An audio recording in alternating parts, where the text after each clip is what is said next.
Hey guys, welcome to Supreme Tennis, where today we are going to look at this month's top tips to boost your game and increase your chances of winning more matches. Now, before we delve a little deeper into the video, please subscribe, guys. All you have to do is hit that button in the bottom right hand corner of your video if you're on a PC or laptop, or otherwise hit that subscribe button here if you're on a mobile device. And then lastly, don't forget to click that notification bell to be one of the first to view our content as soon as we publish it, because we are here to try and maximize your potential as much as we can, and we'd hate for you to miss out on some very valuable content. So today we're going to share 4 very useful tips that you can apply to give you, well, to start with, more pace on your ground strokes as well as your serve. We're then going to discuss how to generate more power through the use of the lower body, so being more efficient with your legs. Then we'll look at the correct use of the non-dominant hand on your forehand to hit more winners and maintain good technique throughout. And then lastly, how you can get more out of your time spent on court to improve at the fastest rate possible. Now, the first tip we're going to look at is going to help you to achieve more racket head speed and therefore more pace on your shots. So what we'll do here to explain this better is break the stroke into 2 different parts. The first part, or the first phase, being that building phase, and this is where we want to gather momentum and energy to explode into the second phase of the stroke, which we're going to refer to as the acceleration phase. The key here is to keep your building phase, or otherwise the take back, as relaxed and as smooth as possible. It should definitely not be rushed. The more you rush this part of the stroke, the less momentum you will be able to build and the less racket head speed you will be able to generate. So remember, it's a slow and relaxed building phase that will allow you to get more racket head speed in your acceleration phase.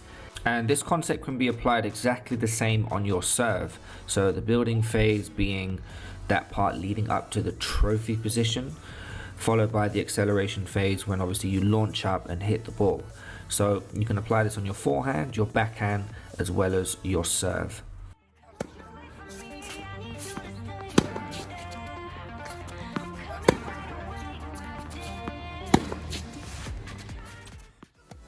The next tip here is about using your lower body to hit bigger and heavier ground strokes. And you can see here Kay is doing a drill with a football to familiarize the technique on how to load and push with the legs. And this actual video was published just a couple weeks back, so check that out for the full in-depth tutorial on how to effectively use your lower body on your ground strokes. But the bit that I want to touch on here is this idea of pushing the ground away from you.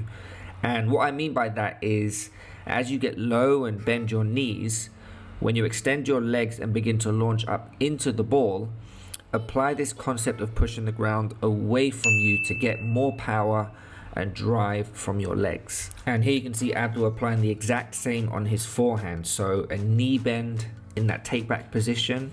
And mind you, you don't need to get really low before you launch up into the shot. It's often just a slight knee bend that actually makes a big difference in the amount of extra power you can get through the correct use of the lower body.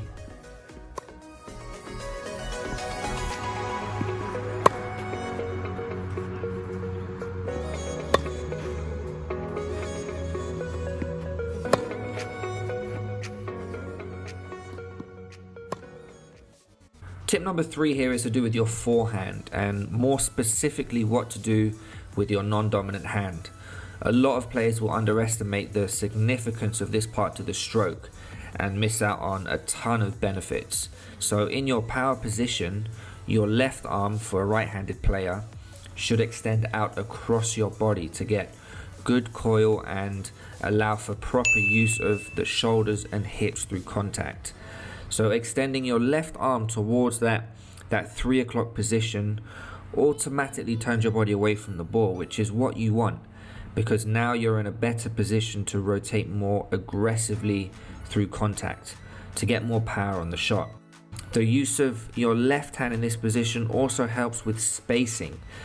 When you tee up for a forehand, as the ball approaches your side of the court, it should always be in line with the fingertips of your non-dominant hand. So if you feel the ball is out of that line, you can always use this hand to gauge the correct distance to avoid being either too close or too far away from the ball.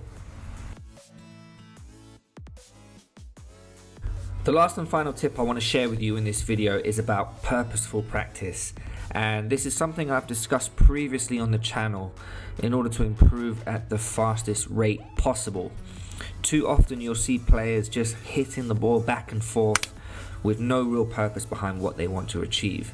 It's enjoyable and nice to groove your strokes and develop some sort of rhythm, but if your true aim is to become the best player you can possibly be, you must value every second of your time spent on court.